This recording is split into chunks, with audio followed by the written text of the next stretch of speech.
this week's holiday is the most important holiday of the entire year, or maybe the least important. You may ask, why is this week's holiday the most or least important holiday of the entire year? Well, let me tell you. The holiday of Purim has it all. A great story, deep meaning, delicious food, and a big carnival-like celebration. But none of that is why Purim is the most important, or maybe least important holiday of the entire year.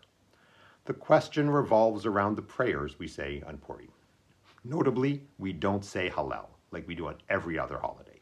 The Talmud gives at least 3 reasons as to why we don't say Hallel. First, we have a technical answer. Of the events of Purim have nothing to do with the land of Israel, and we only say Hallel when it does. Okay, that's a fine technical answer, but I don't want to address that one right now. There are 2 other answers that I find far more interesting. Second, we have the answer that the reading of the Megillah serves as saying Hallel. The recitation of Hallel is about publicly praising Hashem. No other reading on any other holiday takes the place of saying Hallel. At the Passover Seder, we read the Haggadah, but we still say Hallel. On Sukkot, Shavuot, and Pesach, we read other Megillot, but we still say Hallel.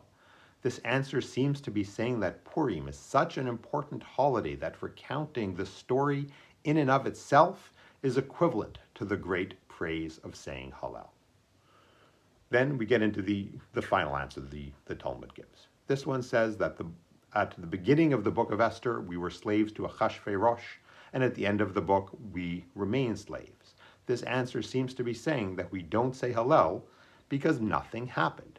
Sure, we were saved from the plot of the wicked Haman, but at the end, we were exactly where we were when the story began. So why would we say the praise of Hallel on such a nothing day? On the one hand, the Talmud says we don't say Hallel because of how important Purim is. On the other hand, it says we don't say Hallel because of how insignificant Purim is. So which is it? Is Purim the most important holiday of the year, or is it the least important? Well, if you ask most Jews what the most holy day of the year is, you're likely to be told that it's Yom Kippur, and for good reason. But the biblical name for Yom Kippur is Yom HaKippurim, literally a day like Purim.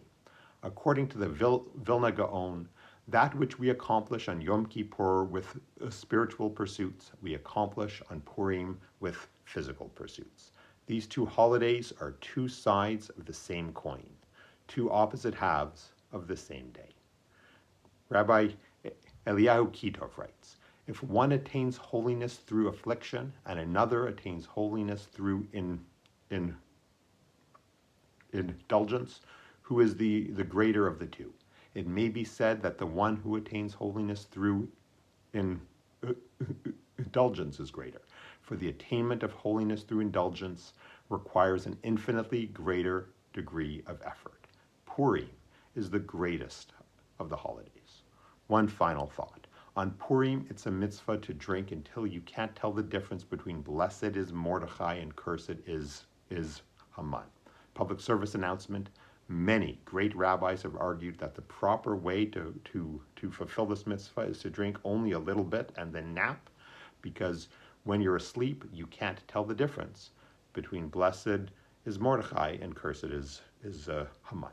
Either way, we're literally supposed to put ourselves into a state where the knowledge of good and evil is fuzzy at best. When was the last time humanity didn't have knowledge of good and evil? That would be Adam and Eve before eating of the tree of knowledge of good and evil. Purim takes us back to the very beginning. Purim is a taste of the Garden of Eden. Those are a few reasons why Purim is the most important holiday of the entire year, but the other reason is that the most important holiday is the one you have the ability to celebrate right now. Am Yisroel Chai and Chag Purim Sameach.